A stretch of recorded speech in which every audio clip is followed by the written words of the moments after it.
All right, so taking a little break here. I had a delay in getting any work done. I ended up on the side of the road having to get a tow again. So what had happened is my transmission line blew, and so I got towed into my shop. My mechanic is not the one that put the new motor or radiator and everything into it. But he sure has been fixing all the problems they left behind. So it's been in the shop 3 different times in the last week and a half. First time was oil cooler had a hole in it. Then the air conditioning and the heating lines were not hooked up when the new motor was put in. So I'd have that done. So flushing out all the oil from the radiator when the oil cooler went out. I've had to take it in, have it flushed again. Well, the next day after I picked it up, I was headed out here to the desert because I was going to get some more work on it done. And I made it probably about 3 miles outside of town, but far enough that I was too far out to just have somebody come out. So I called my roadside assistance. Thank God I added that on the van when I bought it. Called the roadside assistance. They came out and towed me to my shop because the guy that I know knows what he's doing. Whereas these other guys, it was like trying to pull teeth working with the warranty that they sold on the brand new motor that was put in the van. So I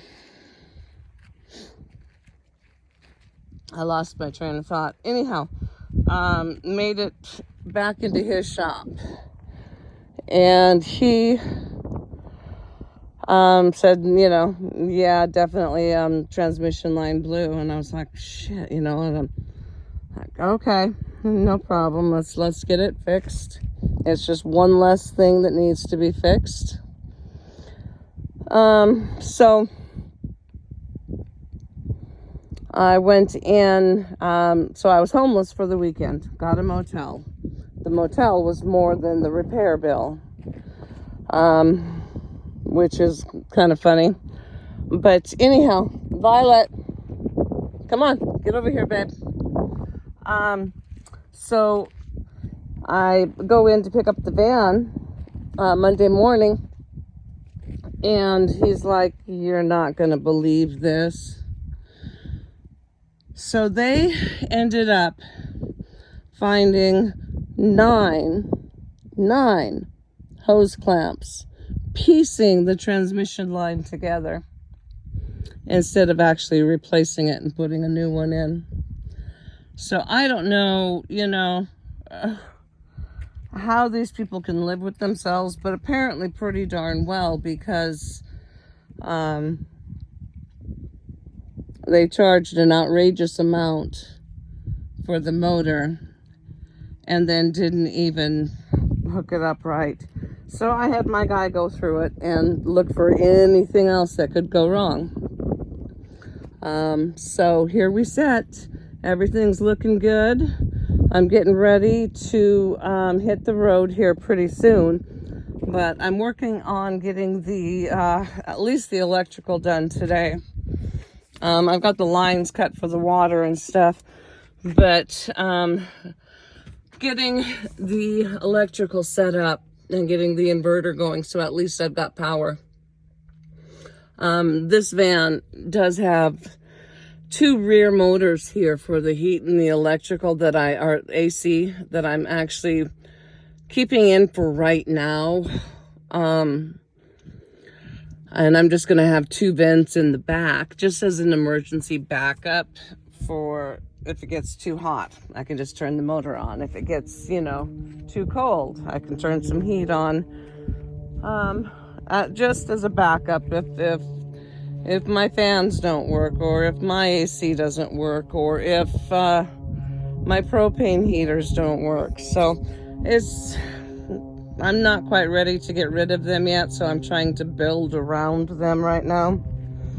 But it's getting there. It's getting there. I will have power today. I got both batteries charged up to 100%. And so they are all ready to be hooked up now. I had to wait so that each battery was on its same charge before I could hook anything up. That took a couple days to get both batteries up to 100% to be able to put the inverter and charge controller and everything else in place. So piecemealing it together. Anyhow, thanks so much for listening, and hope you guys have a great day.